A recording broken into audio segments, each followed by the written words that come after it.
That one video on YouTube with that one, I can't remember, he's annoying though, but we're all lab rats. Well, technically they might have a little bit of a perception of what they're talking about because they have access to people that won't talk to me or, I have a limited, I have access to limit, I have limited access to information, a very limited access to information. And, I can't talk to the people. It's not like the with Jay Krishnamurti when he would explain it to them and why they shouldn't do it and what they were doing, stuff. Of course, it's different because I have mass communication, so I can connect to the AI, and then but they manipulate the AI, so I can only access so much with what I'm doing to try to help people live the Lord's Prayer and then save the species and protect our beautiful planet that provides life for the species. So it's very difficult. It's a very difficult responsibility.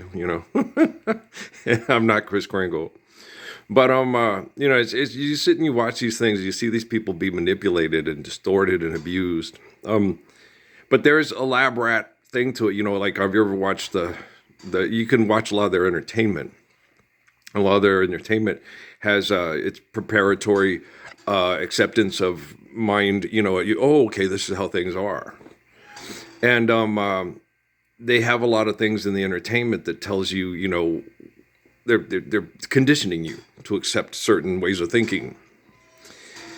And so when you sit and you watch these people and you see how they react to one another, you're just like, oh, okay, a lot of this stuff, it doesn't make sense if you're intelligent like myself, okay? But it makes sense if you're a brain chemical addict like the people on TV. So me, being a brain chemical addict like the people on TV makes absolutely no sense. Well, why would you get up and destroy your environment and cause brain damage among your species to have a dopamine addiction? Why would you do that? Why wouldn't you rather just, share with Solomon, share, care, give in accordance to need, built up. David, you meant for me to lie beside still waters and green pastures. That's what the natural laws are given for. Okay. And so the way that these people do things, like, Roses was in one place a nice girl would never be seen. A woman that wants to be sexually desirable to sell products, as opposed to a woman that wants to be sexually desirable to be loved by a man like me so we can live the Lord's Prayer worldwide, is radically different. You look at these women on TV, I used to find them very attractive, but now I look at them and go, God, it'd be nice if they were attractive, because, some of them are physically appealing. But it'd be nice if they were attractive, but they're not. And the men are not attractive either. And they talk just like the women, the men and they're symbiotic, And so the things that they say are symbiotic to their dopamine, their brain chemical addictions. And so you sit and you look at them, and then the way that this stuff is, it's like on that George Lucas movie, if we'd identified you earlier, we would have had you a Jedi from the time you were a little kid. And that's what they do with these athletes and singers and actors and stuff. Now they go, when I was 9 years old, when I became an actor, okay? I was, they identify them, they get them into these clubs, they get them on this training table, they make them into these super Jedi. And the funny thing is, I was better, okay, athletically, and Jesus told me not to focus on exercising, get in shape where I'd be dominant, especially in football, because I could literally physically disable people by them trying to physically disable me. That I could shift and maneuver and grab Tri Palomondo's butt and put it into James Harrison's head, or vice versa, depending on how they were coming to try to tackle me and take me out of the game, like they did yesterday on the Green Bay Packer game. Okay. The heinous thing was the one who got ejected. That wasn't the one. It was the son of a bitch grabbing Jordan Love's ankle and trying to twist it to get him out of the game. Okay. There's no place and exercise and health for that kind of shit. I could take the people involved in that and beat their asses till they can't fucking walk. Okay? You either act like a man or go be a bitch and get a big bag of money to fuck that bitch because you're the big bag of money bitch producer. You ain't shit. That's when I see shit like that, that makes me so angry. Okay. That's why I couldn't coach, because I knew if I coach, I said I'd get coaches like that, and I would take them out in the parking lot, and I would break their fucking nose off the hood of their car. You hurt my kids, so help me. I teach my kids not to hurt your kids. And if one of your kids is beating my kids into the fucking ground on the court, you just say, hey, you take it like a man. He's just better than you. Okay? But at least nobody's getting raped, nobody's getting murdered, nobody's getting eunuched, and no woman is going to have to give birth to Hitler's baby or fucking Genghis Khan's baby, right? So you'd think the people on TV would watch these videos and go, I want to be like him when I grow up. And I'm 58 years old, right? And all the women, I've, Barbra Streisand, but I've never been a woman before, They've never been touched by him. A lot of women have never been touched by a man in their life, much less make love or kiss a man. Because how many men in the world are like me?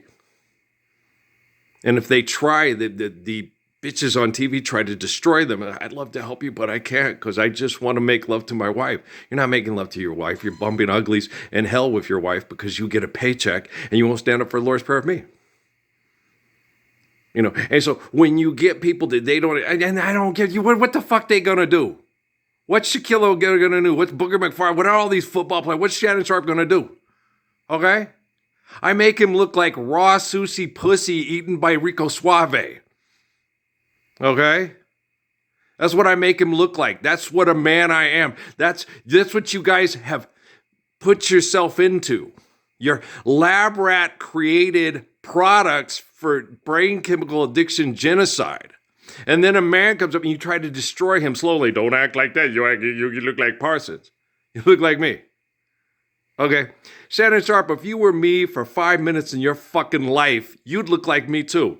You'd be sitting in this room, sitting right by me saying, I like those pictures of Steve Biko and Haile Selassie, two men on the wall. Yeah.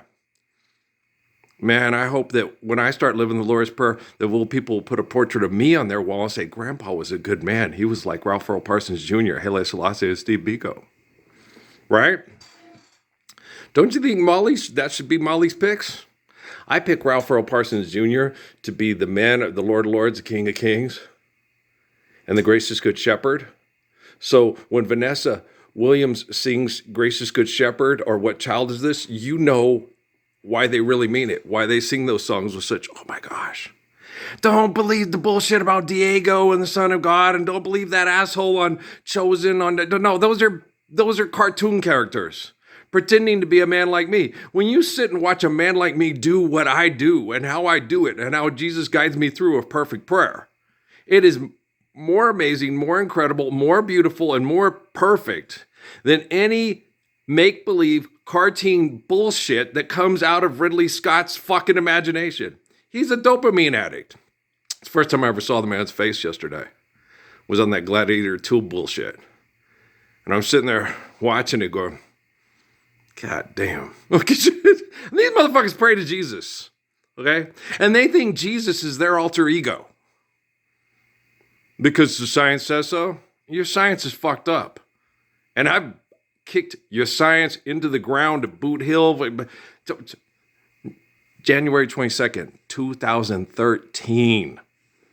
You've been nothing but a bunch of bitches looking up at me going, why did we crucify him? He's so beautiful and I'm such a skank ass bitch hole fucker. I suck so bad. God damn.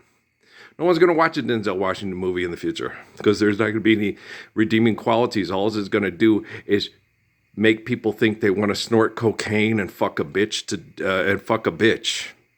That's all it's going to do. Okay.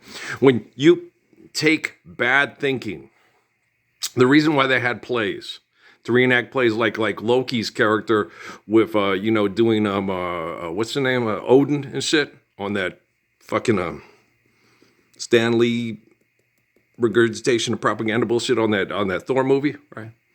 They reproduced to show you the greatness of their great leaders and the great things they had to overcome because you're dysfunctional and couldn't live the Lord's Prayer for 5 fucking minutes, right? Okay. And that bitch beat a big bag of money for you to fuck her, right? And she thinks money real and makes her more important than the other guys that aren't willing to go get rocks to give a rock to a bitch to fuck her to reproduce rockheads. Okay. Anarchy in Bedrock. Twitch. Okay, so in the future, with that Librium movie with Taye Diggs and Sean Bean and So the kid's name, Christian Bale. Okay. Do you understand why they were so excessive and compulsive in their brain activity and trying to limit all this creativity? Because it brings back brain chemical addictions to the good old days of when we used to fight and kill. Remember when we used to dress like kings, conqueror of lands, conqueror of seas? Okay. See how dangerous that music is? Okay. Do you see how dangerous it is to think that way? Now I have to share the world with people peaceful. I can't outperform this, but you never could outperform me. You were never more intelligent than me. You were never a better athlete than me. You were never a better person than me. And why am I so good? Because I'm the gracious good shepherd. I have faith in God. I understand natural laws. I observe those natural laws and I obey those natural laws so we can lie on green pastures, lie beside still waters, have a beautiful woman, okay, that looks like Molly and Edna, but acts like Esther because Esther loves me. Do you guys understand? Okay, I'm going to go to work. I got to get to work on, we got a freeze warning, so I got to get the water lines covered. I got to clean up some stuff and get some toys and stuff ready because Jack's coming up. Jack's coming. Well, I was getting certain toys. I said, I can't set these out. They're not age appropriate for Abby and Levi. And then they told me Jack's coming up. Oh, it's time to get out the Jack toys. What's his superpower? He doesn't have a superpower. He's humble like his father. He believes in the Lord and has faith in God. So I got to clean up Beast, which was one of Noah's favorite. I got in that drawer over there. And I got to clean up. I got Batman and Shazam and some of those others and stuff. So I got some other toys that we got some Power Rangers in there. I got to clean up and put into a bucket and stuff. So I got to clean up a lot of fun toys for Jack to play with. So I got work to do that's more important than listening to you bitches talk about your ego addiction. All right. Peace out, man.